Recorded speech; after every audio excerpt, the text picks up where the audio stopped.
Hello friends and welcome to Winner's Edge.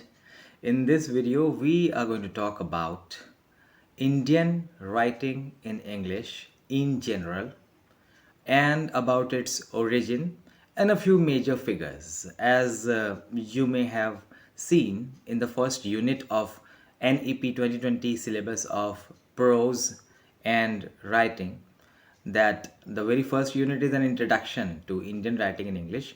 So this is going to help you over there. Also, for MA students too, when they have Indian Writing in English course, this is going to help them there. And probably anybody who is interested in literature and Indian writing, I will generally talk about the origins and the development. Okay. So to begin with, then English, because we are talking about Indian writing in English. So we'll have to begin with English itself. How did English come to India? Right? So that was not a very natural process. We do not have English as our native language, as our mother tongue, if you want. English came with Englishmen. They brought English to us, that is, with the East India Company. So, of course, history and language, they are very much interrelated. At last, in the last count, you will find out that at least in India, and of course in all the colonial situations and setups, language, whether it was French or English or German language or Spanish, Portuguese language that was introduced to a country by the white men, because it was the white man's burden, as Kipling called it. And then it was explained in various manners, their exploitation of the nations. So our nation was colonized both by the French and the English people. But then, after a war of 6 years, French people were removed from the scene in general.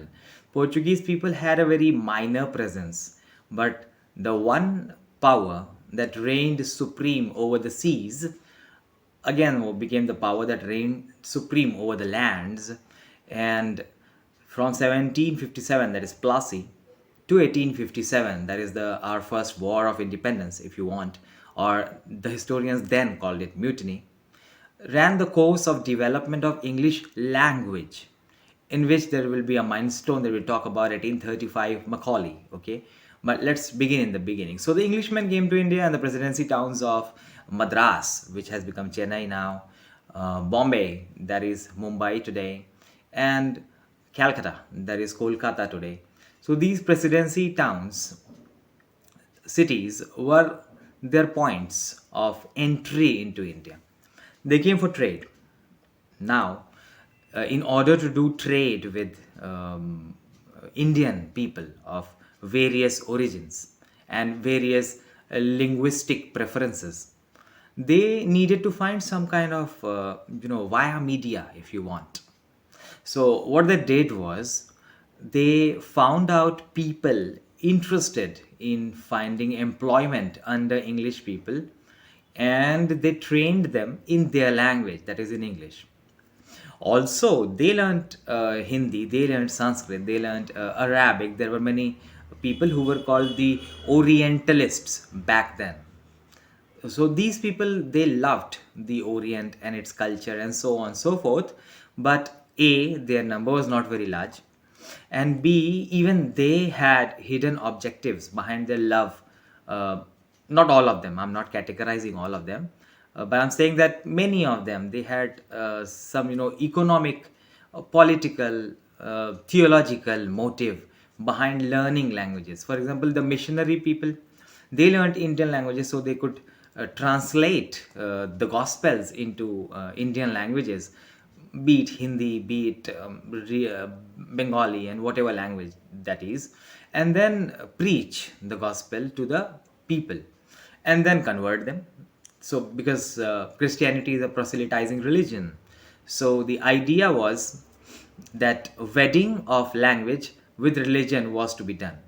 And that was the origin of translation from English to other languages. But then we are talking about basically creation in English language. We are not talking about translation. So for creation, then you need Indian born people who learn English. And the first generation of these people were what you call clerks. Yeah, why not? But then, by Indian standards, they were very awake people. These were the people who were looking for employment opportunities. And the Sahab Bahadur, the Raja Bahadur, that was the British now. So they learned their language. For example, in the time of the Mughals, they learned Persian, irrespective of their religion, be it Hindu or Muslim or whosoever it was. If they wanted employment with the government, they would learn Persian. And that's why Persian was the language that became very popular. But then, when the power changed, then people started learning English because who does not want employment, right? So they learned English. Now, these very people who learned English from Madras, from Bombay, from Calcutta, were the people who, for the very first time, created what we call today as Indian writing in English. Back then, it was called Anglo Indian literature, Indo Anglian literature, and so on, so forth, whatever. But these were the first people. For example, as far as prose writing is concerned, the first writing is in late 18th century, Deen Muhammad. So it was a travelogue written in epistolary form by one Deen Muhammad, or Deen Muhammad, who is as written in his the name of his book itself. This was a guy who went from India as a soldier, traveling through India and then to England, right? And his writing was rediscovered in 1990s, and that makes him the first Indian English prose writer. When we go towards poetry, then of course there are many names, but the first name that was taken with a lot of respect is Henry Louis Vivian Derozio. He was not a pure Indian, as you call it, by his descent, by his racial descent. He was a Eurasian, but his heart was totally Indian. He called India his motherland, and his heart wept for the condition of India. You may, if you take Indian writing in English, you may read his poems. He has written, I do remember, a very wonderful poem to his pupils. It's a sonnet.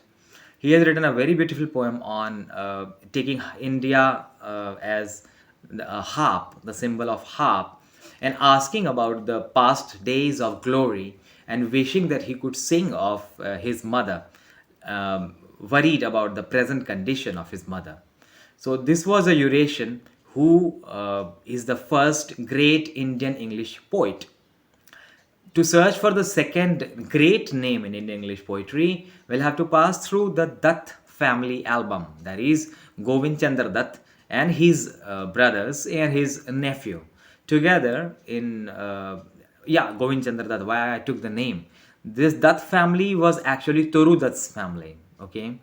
And Toru Dutt was born in that family. And even before she was born, her father and her uncles were very much Anglophiles. And after a couple of years of her birth, her father adopted Christianity. And then the whole family later was obviously converted into Christianity. And then father took the family to the continent and to England. Toru's brother and sister, both of them died.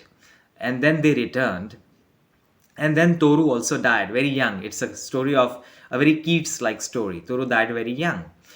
And she left behind her two poetry anthologies, one on ancient ballads and legends of Hindustan, from which many poems are read and prescribed in syllabi, and one was sheaves gleaned from the fields of French poetry. It was actually, most of them were translations from romantic poets of France by Toru and her sister Oru, right? And some of them were inspired versions, but most of them translations from French into English. Now, in Torudat's case, we have a famous poem, Our Casuarina Tree. We have got Lakshman, we have got Sita. All these poems are from ancient ballads and legends of Hindustan. Toru learned Sanskrit for around less than 1 year, and she gained, mastery over the language so much so that she started drawing her themes and stories from ancient, as the name suggests, ancient legends and myths of Mahabharata, of Ramayana, and so on and so forth. Now, after Torudat, who died young, if I remember correctly, 1877, we will need to come a lot ahead to get another great poet that is in the canon, and that happens to be Sarojini Naidu. Okay, now Sarojini Naidu is a name that is so very famous for many reasons. One of them is that she was called the Nightingale of India by Mahatma Gandhi. Two, that she was very politically active, she was a leader. Three, she was the first Indian female president of Indian National Congress. And then she was the first governor of an Indian state, female governor, that is the United Province, or UP as it is called today. So there are many reasons for her to be famous, but for us English literature people, Sarojini Naidu was a great poetess. Her themes are romantic and all of them Indian. She was advised by H.A.L. Fisher and Edmund Goss to focus upon Indian themes because they did not want an Indian Keats for them. They wanted an Indian Sarojini Naidu for them. So they advised, and she thankfully took the advice and she wrote upon Indian topics and subjects. So the palanquin bearers and the bangle sellers and the weavers and so on and so forth, and the Coromandel fishers, many of these poems you will have in your syllabus. And after Naidu, then when we talk about poets, then we'll directly come to the mystic poets, that is Rabindranath and Sri Aurobindo. Again, these two people are so many faceted geniuses that binding them in the role of poets only is going to be an injustice to them. But then, we are selfish people, we are literature people, so of course we will know the history behind them, but we will talk about poetry. So as far as the versatile genius of Rabindranath Tagore is concerned, uh, what can I say? He was a living legend, and he is absolutely a godlike figure as far as West Bengal is concerned. He was an educationist, he was a playwright, he was a social reformer, he was a political leader, he was a poet, of course, since the age of 6 or 7, he was a poet. And of course, he was a very influential figure in the political history and in the social history of Bengal. But that's not all. He started a university, he started a new form of music. He was the first Asian lyricist to be awarded a Nobel. And if I remember it well, he happens to remain the only Indian to have received Nobel for literature, but that everybody knows. But I do suspect that he happens to remain the only South Asian to have received Nobel for poetry till date, right? Please do write in the comment box if you know about any other South Asian who has received a Nobel for poetry, not literature, poetry. Then do write in the comment box and do tell me. Okay, I need to know that, right? So that is Tagore. Who does not know his poems, right? Because when we stand in attention and when we sing Janagana Mana, Tagore's, Amar Shonar Bangla of Bangladesh, Tagore's, in all the school diaries, they have this prayer of his, where the mind is without fear, Tagore's. His poems were in English, translated by Tagore himself in 1912 as Gitanjali, the song offerings. Bangla also has Gitanjali, but then Tagore's Gitanjali was different because it was not literal translation. He modified it, so you may call them partially new prose poems. In Bangla, his poems were songs, but these prose poems are not songs, and they are not all of them from Gitanjali. They are a collection of songs from Kheya, Naivedya, Gitanjali, and so on and so forth. That's about Tagore. And now we have reached our last poet, last pre-independence poet. And I'll end this video with pre-independence because the field is so vast. I think that if I go into all the poets and cover up to today, that is 2022, it's going to be 1 hour long video. But I have decided to keep our video short because people, we totally know that their attention spans are short, right? So the last poet that I'm going to cover is Sri Aurobindo. He is not just a poet, he is a literary critic, he is a political thinker, he is a spiritual thinker, he is a yogi, he was a bomb maker and teacher of how to make bombs, and that's why he was incarcerated for, and that's why when he had Hari Darshan in the prison, after which he came out and left India and went to Pondicherry. But then, the revolutionary Aurobindo Ghosh, before becoming revolutionary, was a brilliant student. He had impeccable and historical scores in ICS classical languages.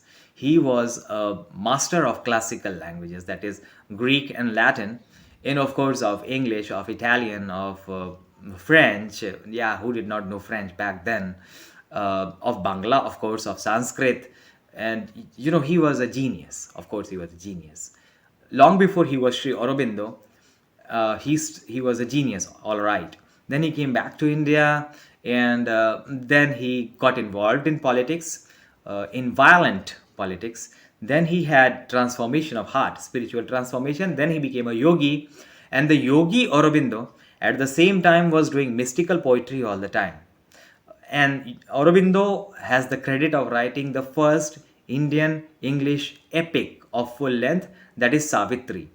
Savitri is many times the length of Paradise Lost, and it is hailed as one of the greatest masterpieces of Indian writing in English. But that is not all. His shorter poems are also very wonderful poems, but then, of course, all of them, they are mystical poems.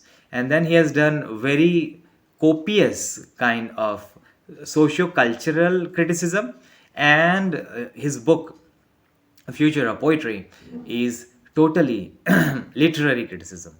So he was also a very versatile personality. But now we are reaching the watershed mark, that is 1947 to 50, from where a modern movement will arise that will first defy and then deny any relation with Aurobindonian or Tagorean poetry. Okay, but then we'll come to that later. I'll bring that story to you later. At present, then, this is this up to independence 1947 in a very nutshell. And I'm not talked about many writers. Some of the names, for example, Venkataramani, he wrote before independence, and his novels are very famous. But then before independence, Mahatma Gandhi happens to be a very central figure.